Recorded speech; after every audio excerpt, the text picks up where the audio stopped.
ஓம் ஸ்ரீ சாய்ராம். ஜூலை 26, 2024. சுவாமி வழங்கும் இன்றைய அருளமுதம். எந்த ஒரு செயலையும் பயிற்சியால் சாதிக்க முடியும்.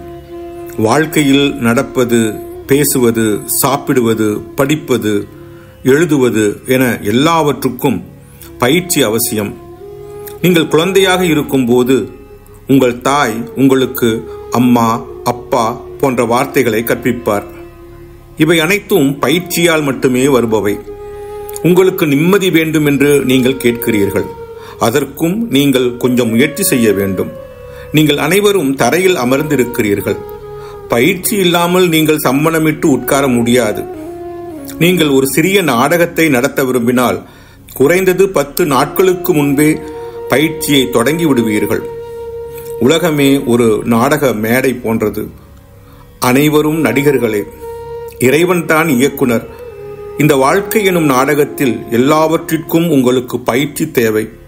ஆன்மீக பாதையை பின்பற்றினால்தான் தெய்வத்தை அடைய முடியும்.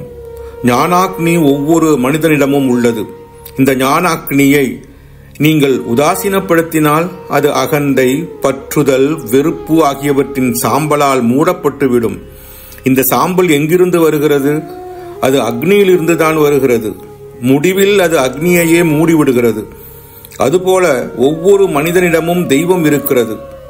உங்கள் உள்ளுரை தெய்வத்தை நீங்கள் தரிசிக்க விரும்பினால் முதலில் நீங்கள் அகந்தை, பற்றுதல், வெறுப்பு ஆகியவற்றின் சாம்பலை அகற்ற வேண்டும்.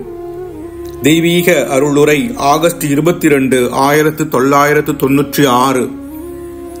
அப்பியாசம் எனும் பயிற்சியின் மூலமே மனிதன் மனதை கட்டுப்படுத்தி சாந்தியை பெற முடியும் என்கிறார் பகவான் ஸ்ரீ சத்திய சாய் பாபா.